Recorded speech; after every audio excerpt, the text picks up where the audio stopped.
Good afternoon everyone. मैं महावीर स्वागत करता हूं आपका सक्सेस कोचिंग क्लासेस में। मैं आज आपको पढ़ाने जा रहा हूं मनुष्य में पाचन तंत्र के बारे में। बच्चों ने मुझसे रिक्वेस्ट करी थी कि सर आप एक वीडियो पाचन तंत्र पे बनाइए, क्योंकि हमें पाचन तंत्र समझना है। तो उन्हीं की रिक्वेस्ट पर मैंने पाचन तंत्र के बारे में आज ये वीडियो बनाया है। तो हम पाचन तंत्र में बेसिकली देखें तो पाचन है क्या। पाचन यानी हमारे शरीर को, हम जानते हैं ऊर्जा की आवश्यकता होती है, और हमारे शरीर को जो ऊर्जा मिलेगी वो ऊर्जा भोजन से मिलती है। अब भोजन हम जो डायरेक्ट लेते हैं वो हमारे पास जटिल पदार्थों के रूप में आता है, इसीलिए जटिल पदार्थों को तोड़कर सरलीकृत करके उन्हें पाचन करके हमें ऊर्जा प्राप्त करते हैं, और उस ऊर्जा को शोषित करके हमारा शरीर कार्य करता है। इस प्रकार से हमारा शरीर कार्य करता है। अब होगा क्या, जैसे हम पाचन तंत्र की परिभाषा, आपसे ये थोड़ी पूछेगा कि वो कैसे क्या हो रहा है आपके शरीर में, यानी वो आपसे ये पूछेगा कि पाचन तंत्र किसे कहेंगे। पाचन तंत्र आप जानते हैं सबसे मूलभूत इकाई, मानव शरीर की सबसे मूलभूत इकाई होती है, वो होती है कोशिका। तो सबसे बेसिकली चीज होती है कोशिका। कोशिका और कोशिका मिलकर ऊतक बनाते हैं, ऊतक और ऊतक मिलकर अंग बनाते हैं, अंग और अंग मिलकर तंत्र बनाते हैं, और तंत्र और तंत्र मिलकर शरीर बनाते हैं। इस प्रकार से एक पूरे पारिस्थितिकी का निर्माण होता है। तो आज हम पढ़ने वाले हैं पाचन तंत्र। अब तंत्र यानी बहुत सारे अंग मिलकर तंत्र बनाएंगे। तो पूरे शरीर में आप हम बेसिकली लेके चलेंगे भोजन से। तो भोजन के, अब भोजन लेंगे तो भोजन के अंतर्ग्रहण से, भोजन के अंतर्ग्रहण और मल त्याग तक के बीच, भोजन के अंतर्ग्रहण और मल त्याग तक के बीच विभिन्न अंग और ग्रंथियां सम्मिलित रूप से मिलकर सामंजस्य के साथ एक साथ कार्य करती हैं। उस पूरे तंत्र को, उस पूरे सिस्टम को हम पाचन तंत्र कहेंगे। आई होप आपको समझ में आया हो पाचन तंत्र किसे कहेंगे। यानी पाचन तंत्र कहेंगे मनुष्य के भोजन के अंतर्ग्रहण और मल त्याग के बीच विभिन्न प्रकार की जो अंग और ग्रंथियां एक साथ मिलकर कार्य करते हैं, उस पूरे सिस्टम को, उस पूरे तंत्र को पाचन तंत्र कहते हैं। पाचन तंत्र का ये आपका डायग्राम है। यह डायग्राम आपको बनाना है। बच्चों के टेंथ के लेवल के हिसाब से, कंपटीशन के हिसाब से डायग्राम पूछा नहीं जाता है। तो हम बच्चों के, ये बेसिकली ये क्लास 10th लेवल की है, तो 10th लेवल पे हमें डायग्राम बनाना सिखाना पड़ता है और हमें उसका पूरा प्रोसेस समझना पड़ता है। तो बच्चों आप ये डायग्राम बनाएंगे इस प्रकार से। अब इस डायग्राम को समझो, देखो होगा क्या। ये मनुष्य का मुख यानी मुख गुहा, पूरी मुख गुहा, ये मुख गुहा, ये मुख गुहा में यहाँ पे पाई जाएंगी आपकी लार ग्रंथियां। ये यहाँ से लार ग्रंथियां पाई जाएगी। ये आपकी यहाँ से यहाँ तक ये ग्रसनी होती है। ये ग्रसनी आगे जाके ग्रास नाल से जुड़ेगी। दो भाग होते हैं ग्रसनी के, एक श्वास नाल में जाता है और एक ग्रास नाल में। श्वास नाल वाला हमारा आगे वाला भाग होता है और ग्रास नाल वाला पीछे वाला भाग होता है। तो यहाँ से ग्रास नाल, अब ग्रास नाल आगे जाके हमारे आमाशय से जुड़ेगी। आमाशय से आगे जाके हमारा छोटी आंत में खुलेगा। छोटी आंत से हमारी बड़ी आंत से जुड़ी रहती है, और इस प्रकार से भोजन का पाचन होता है। मैं पूरा एंजाइम के थ्रू आपको बताने वाला हूँ किस प्रकार से आपका पाचन होगा, पूरा पाचन सिस्टम कैसे कार्य करेगा। ये हमारी यकृत है, जहां पे पित्ताशय होता है जो पित्त रस स्रावित करती है, जो बेसिकली वसा का पाचन करता है, आपको बताऊंगा मैं। यहाँ से अब हुआ क्या, हमारे मुख में जो एक मांसल चीज होती है जिसे हम जीवा कहते हैं। जीवा, हाँ जी, देखो इसका स्वाद के लिए बहुत जरूरी होती है। अब देखा जाए तो आप देखेंगे हमारे मुख के आधार तल से, हमारे मुख के आधार तल से जीवा जिस चीज के द्वारा जुड़ी रहती है उसे फ्रेनुलम लिंगुअल कहते हैं। स्वाद तो बच्चों आपने देखा होगा, जीभ से स्वाद हम लेते हैं, तो पर ये स्वाद नहीं आने वाला, वहां ये आने वाला है। क्वेश्चन ये पूछा जाएगा कि आपके मनुष्य के मुख गुहा से जो आधार पृष्ठ भाग है, आधार भाग है, उससे जीवा किस चीज के द्वारा जुड़ी रहती है, ये आपसे पूछा जाएगा। तो यानी मनुष्य के आधार जो भाग है उससे जीवा फ्रेनुलम लिंगुअल द्वारा जुड़ी रहती है, आपका आंसर होगा। अब ये जीवा जुड़ी रहते फ्रेनुलम लिंगुअल द्वारा। अब हम जो भोजन लिया वो हमने जटिल पदार्थों के रूप में लिया। अब जटिल पदार्थों के रूप में जो भोजन लिया, वो भोजन हमारे अंदर क्या, मुख में क्या, दांत पाए जाते हैं। दांत का काम ये रहेगा भोजन को तोड़कर छोटे छोटे टुकड़ों में करना। यानी मनुष्य के जीवा, क्वेश्चन यहाँ से बनता है, मनुष्य में किस प्रकार की दांत व्यवस्था पाई जाती है। तो आपका आंसर होना चाहिए मनुष्य में द्विबार दांत, यानी 2 बार दांत आएंगे। तो मनुष्य में जो दांत व्यवस्था पाई जाती है वो द्विबारदंती पाई जाती है। द्विबारदंती, 2 बार दांत आएंगे। यानी 2 प्रकार के दांत होते हैं, एक तो होते हैं स्थायी दांत और एक होते हैं अस्थायी दांत। अस्थायी दांत जो होते हैं वो दूध के दांत के नाम से जाने जाते हैं, और स्थायी दांत आपके बेसिकली जो होते हैं 4 प्रकार के होते हैं, वो आपको आगे मैं समझाऊंगा। तो मनुष्य के जो मुख गुहा में दांत, जो दांत व्यवस्था होती है वो द्विबार दंती होती है। इस प्रकार 2 बार दांत आते हैं पूरे जीवन काल में। तो यहाँ से अब बात करते हैं, मनुष्य ने भोजन लिया, भोजन को यहाँ से दांतों ने तोड़ा। अब तोड़ने के बाद लार ग्रंथियां क्या करेंगी कि लार जो ग्रंथियां होंगी वो लार स्रावित करेंगी। अब लार स्रावित करके वो लार इसमें मिलेंगी, वो लार मिलके ये भोजन को लसलसा बना देती है ताकि भोजन अटके ना। अब यहाँ से जैसे लसलसा हुआ भोजन, ये भोजन यहाँ से गए, यहाँ तक अभी ग्रसनी से जा रहा था, अब यहाँ से जाते यहाँ 2 भागों में बट गई ग्रसनी, एक बट गए श्वास नाल में और एक बट गए ग्रास नाल में। तो श्वास नाल में तो भोजन जाएगा नहीं बाई चांस श्वास नाल में। अब देखो कुदरत है, कुदरत ने हर एक चीज परफेक्ट, नेचर जिसे बोलते हैं मदर नेचर, उसने हर चीज अपने हिसाब से बहुत खूबसूरत तरीके से बनाई है। तो मनुष्य में भी ग्रसनी 2 भागों में बटी रहती है। आगे जाके एक भाग हमारा रहता है वो श्वास नाल में खुलता है और एक भाग हमारा रहता है वो जो हमारा ग्रास नाल में खुलता है। तो श्वास नाल क्या करता है बेसिकली, यहाँ पे श्वास नाल और ग्रास नाल के बीच में घाटी ढक्कन होता है, घाटी ढक्कन जिसे एपिग्लोटिस कहते हैं। एपिग्लोटिस का काम ये रहता है कि यहाँ से भोजन, जब हम भोजन ले रहे हैं तो हमारा हो सकता है कि भोजन, देखो अभी किसी के साथ ऐसा हुआ नहीं, मदर नेचर सबसे परफेक्ट है, तो अभी तक किसी का नहीं हुआ कि भोजन ग्रास नाल में ना जाके श्वास नाल में चला गया हो। ऐसा नहीं होता है। क्यों नहीं होता है? क्योंकि हमारे पास घाटी ढक्कन है जो हमारा, यानी श्वास नाल के ऊपर ढक्कन, जैसे किसी को ढक्कन लगाते फिर उसमें कुछ नहीं भर सकते। तो यहाँ से जैसे भोजन लिया, अब भोजन लिया तो जैसे भोजन लिया वो घाटी ढक्कन श्वास नाल को बंद कर देगा, श्वास नाल को बंद कर देगा तो भोजन श्वास नाल में तो जाएगा नहीं, भोजन जाएगा किसमें? ग्रास नाल में। इस प्रकार से भोजन ग्रास नाल में जाता है और यहाँ से भोजन श्वास नाल में न जाता है। और इसलिए आपकी ग्रसनी डिसाइड करती है कि भोजन ग्रास नाल में जाएगा या श्वास नाल में। किसके थ्रू? एपिग्लोटिस के थ्रू।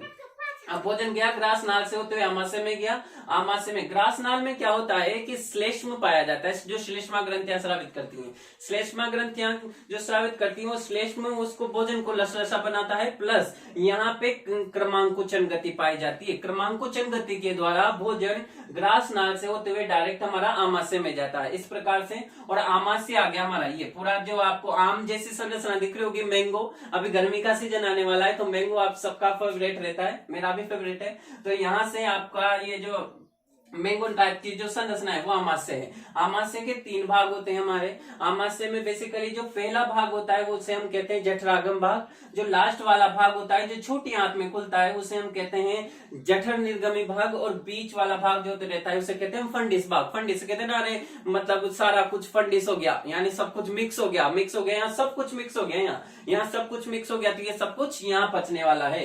तो यहाँ से 30%। अब ये लार ग्रंथियां क्या करेगी, यहाँ से जो लार स्रावित होगी, लार में टाइलिन एंजाइम पाया जाता है, एमिलेज या टाइलिन, लार में टाइलिन एंजाइम पाया जाता है जो स्टार्च को माल्टोज में बदलता है। यानी हमने जो भोजन लिया था वो स्टार्च के रूप में लिया था और भोजन को स्टार्च से माल्टोज में बदलता है टाइलिन नामक एंजाइम, जो हमें लार ग्रंथियां स्रावित करती हैं।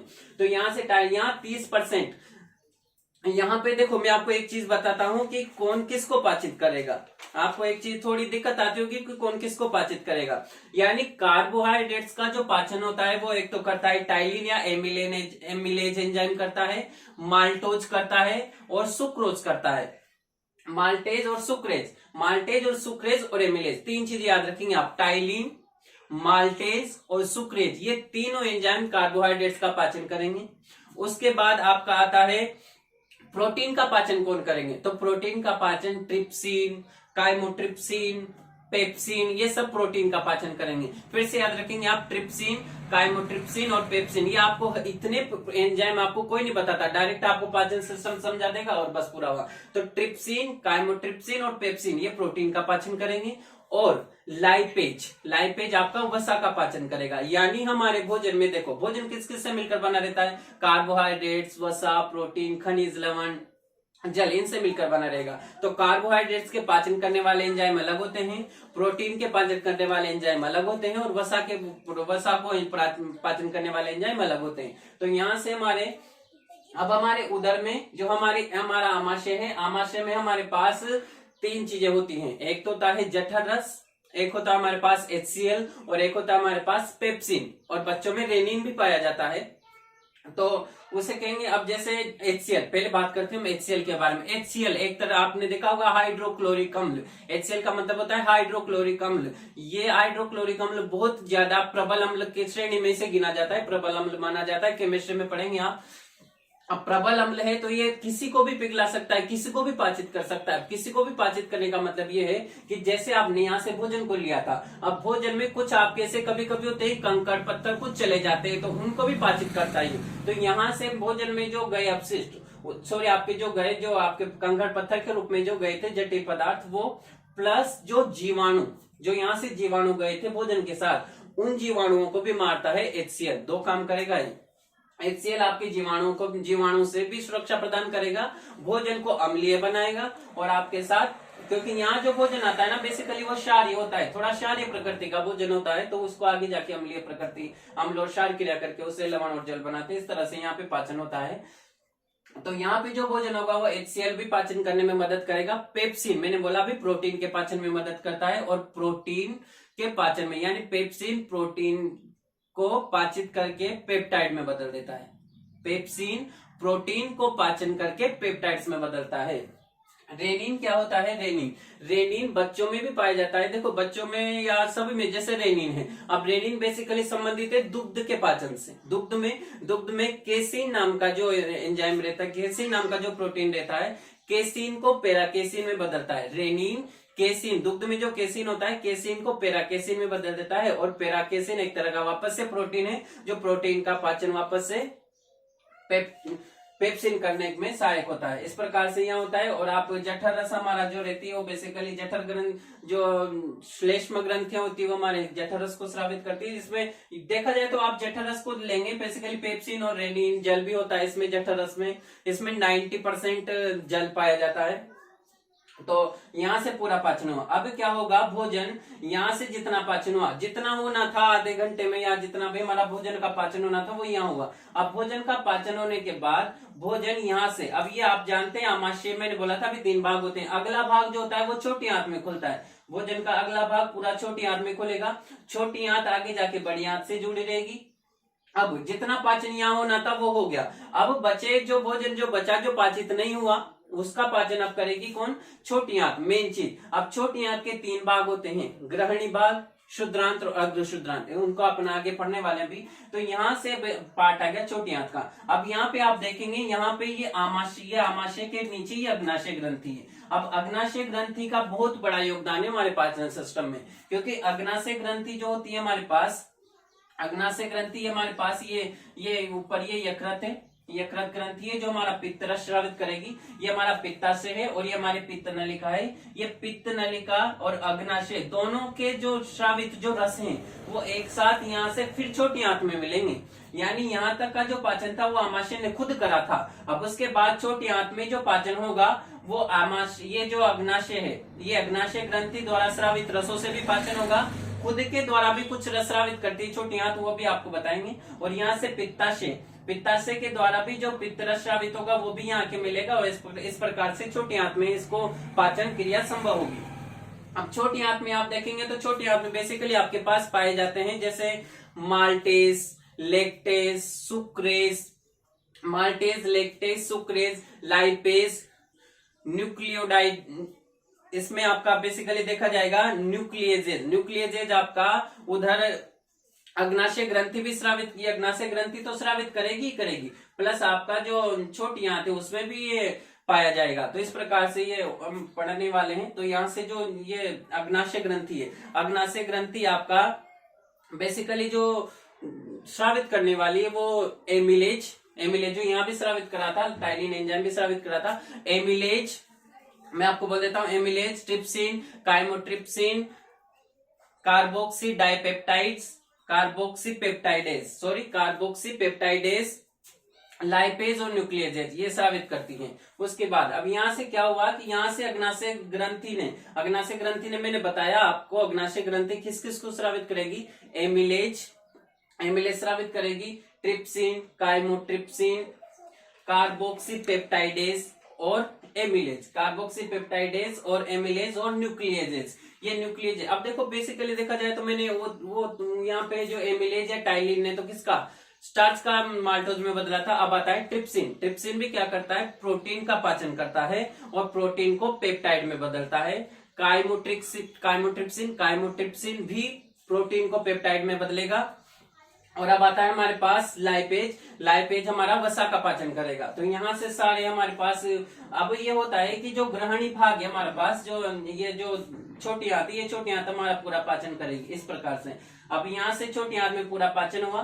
पाचन होने के बाद वो बचा कुचा जो भोजन है वो जाएगा हमारा बड़ी आंत में। बड़ी आंत में जाने के बाद भोजन का बड़ी आंत में सिर्फ वो जल और खनिज लवणों का अवशोषण होता है, बाकी कुछ नहीं होता। जितना पाचन होना रहता है वो पाचन हमारा यहाँ से हो जाता है छोटी आंत से। इसमें कुछ एविल्स, जिसे एविल्स कहते हैं, एविल्स नामक संरचनाएं पाई जाती है अंदर की ओर, जो पाचित भोजन से जो ऊर्जा मिलती है उसको अवशोषित करके हमारे शरीर को देती है। इस प्रकार से यहाँ से पाचन क्रिया होती है। अब आपको कभी कभी डॉक्टर आपको सलाह देते हैं कि जैसे आपने भोजन किया, सॉरी ये थोड़ा हमारे रोड है तो आपको आवाज आती रहती है, तो आपसे डॉक्टर कभी कभी सलाह देते हैं कि आपको भोजन करने के 1 घंटे बाद पानी पीना चाहिए। भोजन के 1 घंटे बाद तक पानी नहीं पीना चाहिए। ऐसा क्यों कहते हैं? वो क्वेश्चन पूछा जाता है बहुत सी बार बच्चों से। तो ऐसा इसलिए होता है कि जैसे आपने भोजन ग्रहण करा, अब भोजन ग्रहण किया तो भोजन आमाशय में गया। आमाशय में जैसे गया, आमाशय में जाते ही ऑक्सिंटिक कोशिकाएं आपका HCl स्रावित करेगी। अब जैसे आपने भोजन यहाँ आया, भोजन आते ही भोजन का शरीर इंस्ट्रक्शन देगा, आमाशय ऑक्सेंटिक कोशिका HCl स्रावित करेगी। HCl स्रावित हुआ, HCl भोजन का पाचन करने ही लगा था कि आपने अगर मान लो जैसे खाना खाया, अब HCl का जैसे पाचन होने लगा, भोजन अम्लीय हो गया। अब भोजन का जैसे पाचन होने के लिए HCl स्रावित हुआ, अब आपने फिर से पानी पी लिया। अब आपने जैसे फिर से पानी पिया, HCl स्रावित होने वाला था, हो गया था और उसको पाचन कर रहा था, उसके बीच आपने पानी पी लिया, यानी आपका पूरा जो सिस्टम जो वो डिस्टर्ब हो गया। अब HCl उतना ना होकर, जितना HCl पूरा जो पाचन कर रहा था उतना पाचन ना कर वो पूरा आपका अम्लीकृत हो जाता है। इस प्रकार से वो थोड़ा इफेक्ट कम हो जाता है। इसलिए 1 घंटे बाद आपको पानी पीना चाहिए डॉक्टर की सलाह से। डॉक्टर सलाह देता है। तो अब मैं आपको पाचन सिस्टम पूरा लिखा हुआ समझा देता हूँ, कैसे अपन देखेंगे। देखो, सबसे बेसिकली हमारा पाचन जब आता है तो हम बात करेंगे भोजन की। भोजन यानी भोजन किस किस से मिलकर बना रहेगा? भोजन प्रोटीन, वसा, कार्बोहाइड्रेट्स, खनिज लवण व जल इत्यादि से मिलकर बना रहता है। जो हमारा भोजन, अब भोजन हम किसके द्वारा? मुख्य द्वारा हमने भोजन लिया। भोजन में हमारी जीवा, मैंने बताया था जीवा पाई जाती है जो फ्रेनुलम लिंगुअल द्वारा जुड़ी रहती है। दांत पाए जाते हैं, 4 प्रकार के दांत हमारे अंदर पाए जाते हैं, कृंतक, रदनक, अग्र चवर्णक और चवर्णक।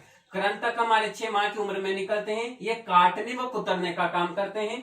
रदनक हमारे 16 से 20 माह की उम्र में निकलते हैं, जो चीरने फाड़ने का काम करते हैं। अग्र चवर्णक हमारे 10 से 11 वर्ष की उम्र में निकलते हैं और चवर्णक हमारे 12 से 16 वर्ष की उम्र में निकलते हैं। दोनों ही अग्र चवर्णक और चवर्णक दोनों ही चबाने का काम करते हैं। इस प्रकार से भोजन, यहाँ से जो भोजन गोलस के रूप में अब गया ग्रसनी में। ग्रसनी हमारे 3 प्रकार के, यानी 3 भाग होते हैं ग्रसनी के, नासाग्रसनी, मुखग्रसनी और कंठग्रसनी। नासाग्रसनी, मुखग्रसनी और कंठग्रसनी, यहाँ से यहाँ तक 3 भाग होते हैं हमारे पास। अब ग्रसनी में मैंने बताया था एक घाटी ढक्कन होता है जो भोजन को डिसाइड करेगा कि श्वास नाल में जाएगा या ग्रास नाल में। तो ये घाटी ढक्कन होता है जिसका नाम है एपिग्लोटिस। अब आती है हमारे पास बात यहाँ भोजन अब चला गया किसमें? ग्रास नाल में। ग्रास नाल में भोजन गया, ग्रास नाल में भोजन जाते हैं। ग्रास नाल की लंबाई होती है 25 सेंटीमीटर। ग्रास नाल की लंबाई 25 सेंटीमीटर होती है। यहाँ पर श्लेष्मा ग्रंथियां जो भोजन को लसदार बनाती है, मैंने बताया था श्लेष्मा ग्रंथियां होती है जो भोजन को लसदार बनाती है। तथा भोजन क्रमांकुचन गति द्वारा किसमें चला गया? आमाशय में। यानी भोजन हमारा पूरा चला गया अब आमाशय में। अब पढ़ने वाले आमाशय में, यानी आमाशय हमारा यह एक जे आकार की नलिका है। आप देखेंगे थोड़ा जे टाइप में बन रहा होगा ये, इस प्रकार से। ये तो इस प्रकार से ये जे आकार की नलिका है, जे आकार की संरचना है। आमाशय के 3 भाग होते हैं, मैंने बताया था। एक तो ये भाग जठरागम भाग, जठर निर्गमी भाग और फंडिस भाग। तो ये आपके आमाशय के 3 भाग होते हैं, कार्डियक भाग या जठरागम भाग, फंडिस भाग और जठर निर्गमी भाग। हमारे होते हैं। हमारा जो जठरागम भाग है वो बायां और बड़ा भाग है, जठर निर्गमी भाग दायां और छोटा भाग है। जठरागम भाग ग्रास नाल जिसमें खुलती है वो जठरागम भाग, और जठर निर्गमी भाग आगे जाके छोटी आंत से जुड़ा रहता है। इस प्रकार से। और जो आमाशय में जो एंजाइम होते हैं वो भी मैंने बताए थे, पेप्सिन, रेनिन, HCl और जठरस, ये हमारे पास यहाँ से होते हैं। अब भोजन चला गया किसमें, छोटी आंत में। अब छोटी आंत में चला गया तो छोटी आंत में जाने के बाद इसमें अग्नाशय से जो रस स्रावित हुए वो भी जाएंगे, और यहाँ से पित्ताशय से जो पित्त रस आया वो भी जाएगा। यानी सबसे ज्यादा जो पाचन होता है वो इस पार्ट में हो जाता है, और ये पार्ट होता है ग्रसनी का। यानी अब छोटी आंत के 3 भाग होते हैं। जो पहला भाग होता है वो होता है ग्रसनी। पहले भाग में आपका पाचन का काम होगा। दूसरा हमारा शुद्रांत, दूसरा भाग हमारा आता है शुद्रांत, ये अग्र छोटी आंत का भाग है। अग्र शुद्रांत, ये हमारा ग्रसनी, अग्र शुद्रांत और शुद्रांत। अग्र शुद्रांत मतलब आपकी छोटी आंत का बीच वाला भाग। तो यहाँ पाचन होगा। अग्र शुद्रांत में आपका पूरा जितना भी पाचन होने के बाद जो ऊर्जा मिली थी उसका अवशोषण होगा, और शुद्रांत आपका जो वो भाग होता है जो आपका बड़ी आंत से जुड़ा रहता है। और बड़ी आंत का दूसरा भाग आपका गुदाद्वार होता है, जहां से हम अवशिष्ट को बाहर निकाल देते हैं। तो छोटी आंत की औसत लंबाई 7 मीटर होती है। छोटी आंत की औसत लंबाई 7 मीटर होती है। भोजन का सबसे ज्यादा पाचन भी छोटी आंत में ही होता है। आपसे क्वेश्चन दे दिया जाए भोजन का सबसे ज्यादा पाचन कहाँ होता है, ऑप्शन में दे दे आपको मुख गुहा में, आमाशय में, छोटी आंत में या बड़ी आंत में, तो आप कहेंगे सबसे ज्यादा पाचन जो होता है वो छोटी आंत में होता है। अब इसके 3 पार्ट में बताए थे। ग्रहणी भाग, एंजाइमों द्वारा सबसे ज्यादा पाचन, एंजाइमों द्वारा, यहाँ से जो एंजाइमों दोनों ग्रंथियों से जो एंजाइमों को भी यहाँ के मिलेंगे, तो एंजाइमों द्वारा सबसे ज्यादा पाचन जो होता है वो भी यही होता है। ये अग्र शुद्रांत जिसे मध्य भाग भी कहते हैं, ये मध्य भाग क्या करता है, पाचित आहार का अवशोषण। मैंने बोला था यहाँ जो पाचन हो गया वो पाचित आहार का अवशोषण, जितनी उसमें ऊर्जा मिली उसको लेगा। पाचित आहार का अवशोषण शुद्रांत, इसे अंतिम भाग भी कहते हैं छोटी आंत का, और छोटी आंत का अंतिम भाग ही ये पित्त, लवण व विटामिन अवशोषण करता है। ये अगर ये शुद्रांत वाला भाग पित्त, लवण व विटामिन को अवशोषण करेगा। उसके बाद आती है हमारे पास बड़ी आंत। बड़ी आंत में अब मैं आपको बता देता हूँ, बड़ी आंत ये वाले आपकी बड़ी आंत है। बड़ी आंत का काम सिर्फ ये है कि ये जीवाणु, इसमें कुछ विशेष प्रकार के जीवाणु पाए जाते हैं। जो जीवाणु क्या करते हैं, जो छोटी आंत से जो भोजन आया अवशोषण होने के बाद, उस भोजन में जितना भी जल था और जितने भी खनिज लवण थे उनको अवशोषण करने का काम करेगा। भाई पाचन जो होना था, पाचन तो पूरा छोटी आंत में हो गया। अब पाचन पूरा छोटी आंत में हो गया तो उसके बाद का काम अवशोषण, जल खनिज लवणों को अवशोषण करना होगा, वो बड़ी आंत का होगा। तो जीवाणु पाए जाते हैं कुछ विशेष प्रकार के, जो पचित भोजन का किण्वन करते हैं। किण्वन एक प्रक्रिया होती है, किण्वन मुख्य रूप से जल व खनिज लवणों का अवशोषण करते हैं। और उसके बाद हमारा आता है यहाँ से होते हुए गुदाद्वार। तो गुदाद्वार से होते हुए उस अवशिष्ट को हम बाहर निकाल देते हैं। इस प्रकार से हमारा पाचन सिस्टम पूरा काम करता है। आई होप आपको ये पाचन सिस्टम समझ में आया हो, और आपको नहीं आया हो तो मैं फिर आपका दोस्त यही हूं, आपको फिर दोबारा से आई थिंक आपको समझ में आ गया होगा। और इसके साथ ये क्लास, ये लेक्चर आज का समाप्त होता है।